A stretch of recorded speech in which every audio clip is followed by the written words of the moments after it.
kind of recruiting children to be soldiers, children, being killing is important to all our notions of what's right and wrong. Yet both sides, the army and the rebels, use child soldiers. Why? What was the purpose of child soldiers in school? The reason why children are really have become these sort of soldiers of choice for these groups is because they're cheap.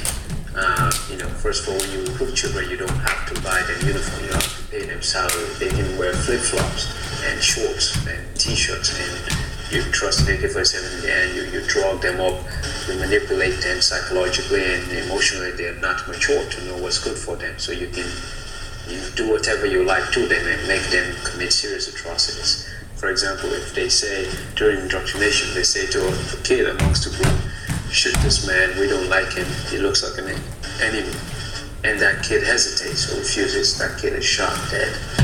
You see that, you know that you cannot refuse command. And then what happens is that there's also the use of drugs to numb you, to desensitize you from this. And not only the drugs are used frequently all the time, there's also, exhibition killings, in front of kids. So sometimes kids participate in these things as a way of further bringing you into this madness, making you lose yourself, traumatizing you over and over. And you're watching Rambo films. There's constant rhetoric from saying that we are the ones who are doing the right thing, those guys don't deserve to live, they've killed our families, this is the right thing to do, you're preventing this from happening to other children. Now, as time goes on, when you're drugged, you're constantly witnessing this violence, you're being forced to become part of this violence, you lose yourself completely, and you really come to believe this rhetoric.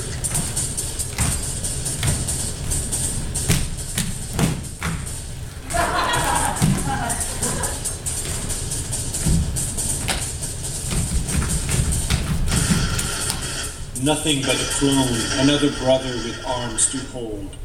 So set in terror and grief, you refuse to question the illogical boundaries that crush and pack your limbs into the great war machine. Too feeble of mind now, are you, to picket against the cold establishment, which will inevitably beget your demise. Ironic, is it not? You dreamt of peace, but then, without regard, you threw yourselves into the gaping mouth of the yawning giant. You are now a product of the machine, and it owns you.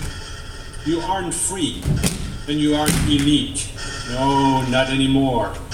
God's sadistic mind sets you your limits, a list liberal and fitting for condemned souls, such as yourselves, lost along the forgotten wave, mere ghosts of living. Can you not feel the monotonous drive of your droning, damp lives? You simply are smoldering coals on fire that fuels this monstrosity of existence. You glow because the breathable heat of life wills it. Yet in the end, you are soup and ash, burnt away pushing forth this despotic machine, and with a poker, death stuffs you out one by one, only to replace you with a new lump of coal. You call this reason? You call this freedom? Manufactured and harvested for this sole purpose? Yet no beaten belief, no calculated thought will disarray the fact that you are no different from the lump of coal before you, or that of which will take your place after your life is spent as cannon fodder, bullet dispensers, and broken souls to feed the lurching, churning, eternal, monstrous war machine. Well, we basically we would run from this war. We would run, we go to one town, one village, and then we try to find whatever food we could find. If while we were there, oftentimes a day or less, or maybe even when we get there, we'll be attacked again by another advancing group of rebels, and we will continue running. Stepping over dead bodies, sometimes people struck next to you and killed with bullets as you're running.